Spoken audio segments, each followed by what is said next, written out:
आज हम बात करने वाले हैं एक ऐसी फिल्म अभिनेत्री के बारे में जिसे फिल्मी दुनिया में परी चेहरा के नाम से जाना जाता है। मैं बात कर रहा हूं नसीम बानो यानी सायरा बानो की मां और दिलीप कुमार की सास, जिन्हें परी चेहरा के नाम से भी जाना जाता है। नसीम बानो को परी चेहरा ये नाम उन्हें उनकी खूबसूरती की वजह से दिया गया था।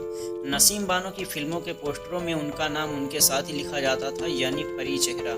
नसीम बानो के पिताजी हसनपुर के नवाब अब्दुल वहीद खान थे। नसीम बानो की पैदाइश 1916 में हुई। उनका बचपन का नाम रोशन आरा रखा गया। किसने रखा मेरी जिंदगी में कदम। नसीम बानो की मां उनका एडमिशन एक अच्छे स्कूल में कराती हैं। वह उन्हें डॉक्टर बनाना चाहती थी, लेकिन नसीम बानो का ध्यान फिल्मी दुनिया की तरफ था।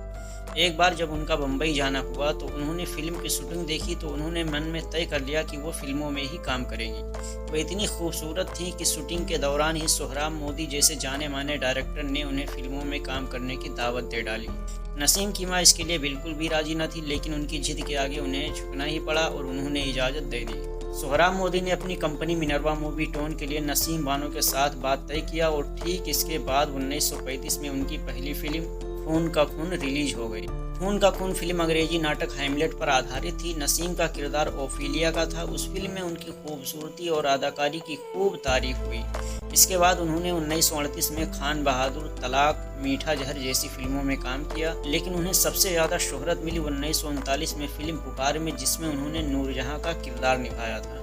ये फिल्म मुगल बादशाह जहांगीर के महान न्याय और उसके आंतरिक संघर्ष के बारे में है, जब उसकी पत्नी गलती से एक निर्दोष नागरिक को मार देती है। उनकी खूबसूरती और बेहतरीन अदाकारी के इतने चर्चे थे कि उन्हें ढेर सारी फिल्मों के लिए बुलाया जाने लगा, लेकिन सोहराब मोदी उन्हें अपनी प्रोडक्शन हाउस से आज़ाद करने को तैयार न थे। इस बात में दोनों में कुछ अनबन भी हुई थी।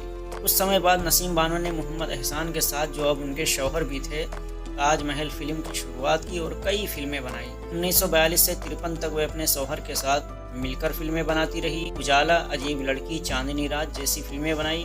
मिनर्वा कंपनी के बैनर तले 1957 में आई फिल्म नौशेरवाए दिल उनकी आखिरी फिल्म साबित हुई।